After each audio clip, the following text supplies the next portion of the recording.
So there's one lab printed per lab station, and there is a reason for that, because I want you guys to actually talk through what it is you are going to do before we do it in the lab. Does that make sense to everybody?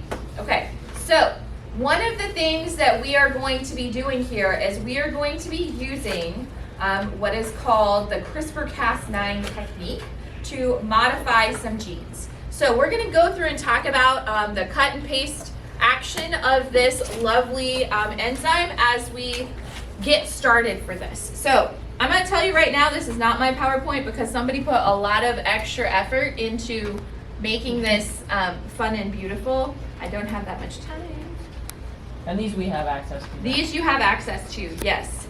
Okay, so what this does is this is a genome editing tool. It will help to modify the DNA of a living cell, okay? So we can use this to determine what genes do by turning them on or off in the living cell. You can see what it does before, what it does after. We can use this to correct mutations that cause disease, especially if we're talking about single gene mutation diseases like cystic fibrosis is one that they're working on right now.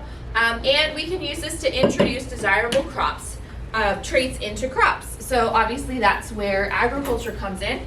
So what is this whole CRISPR-Cas9 thing? It's a naturally occurring molecular system that is found in bacteria. So again, those bacteria, they are our saviors when it comes to some of this stuff.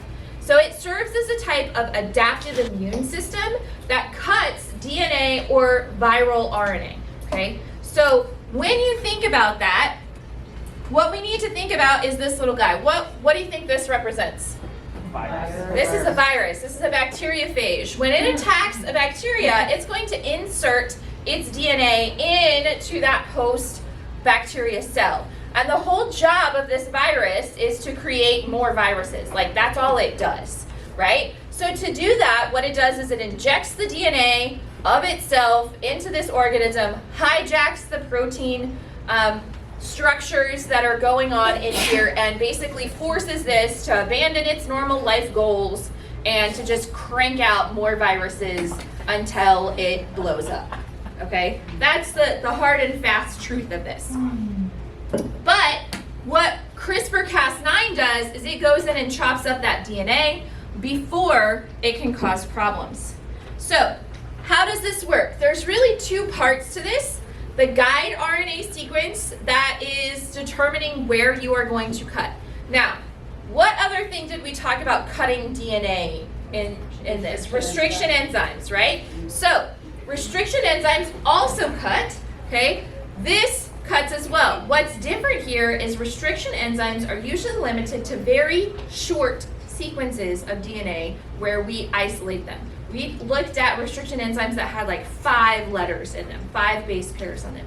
This actually has a much longer sequence on here. So what it has is it has a spacer, which is this one right here, that consists of 20 base pairs that match up DNA to be cut.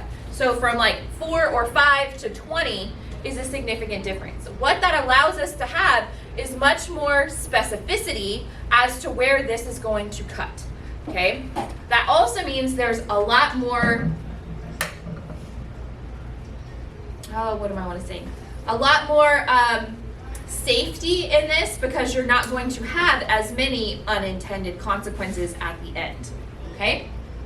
So the scaffold here, the way that it's folded up on each other, tells us that the bases on either side must be complementary to each other. Does that make sense? So if I've got an A over here, I've got a T over here. If I've got a C, I've got a G. Basic biology, right? So as we go through and look at this, we also have another part that comes in, and that is Cas. So Cas is a nuclease enzyme. So let's look at that term. So an enzyme does what? Speeds up reaction. In this case, it's a nuclease enzyme. So what do we think it does? It cuts a nucleic acid, right? That's what's happening here, okay? So it's going to cut DNA or RNA. Cas is common. We use it in genome editing quite a bit. We've been doing this for about 10 years now. And so it's something that is becoming more and more commonplace in many, many labs.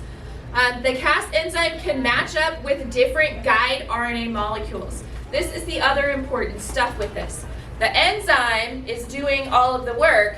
The guide molecule is what I can change and manipulate to get this enzyme to do what I want it to do. Does that make sense to everybody? Okay.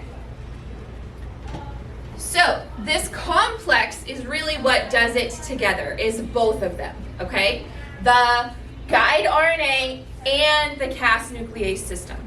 So what we are going to do today is we are going to take a target piece of DNA and we are going to use this system with different guide RNAs. So in this case, this, remember, is our first section, okay? And then this is our complementary base together. So our spacer has to meet up with every single one of those 20.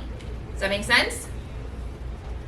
Once it does that, it's going to cut between the third and fourth base pair at the end of the sequence. Everybody got that? Between 3 and 4 at the end of the sequence, okay? So we've got our cut right there. Now that that has happened, we have our lovely little space that's left. From here, again, our guide RNA is going to match more specific site than a restriction enzyme. Now that we have that space, what could we do with it? Insert. I could insert something else. I could use another CRISPR-Cas9 at the end of something, and I could cut something out, right? So these are much more specific scissors than what we had before, okay? So again, more specific than restriction enzymes because of those 20 base pairs. It means it's likely to produce those unintended consequences, and it can be programmed to cut any sequence. Okay, here's the lab setup. As I get your materials out of the freezer, okay, I want you guys to read through the first 2 pages that is on your packet right there. Everybody got that? That is the lab flow that comes from Mini PCR, which is where the consumables come from for this, okay? And I love these lab flows specifically because they have pictures, okay? They pull out that most important information and they have it there. So I want you to take a look at those as I get your supplies. Everybody cool? Thumbs up?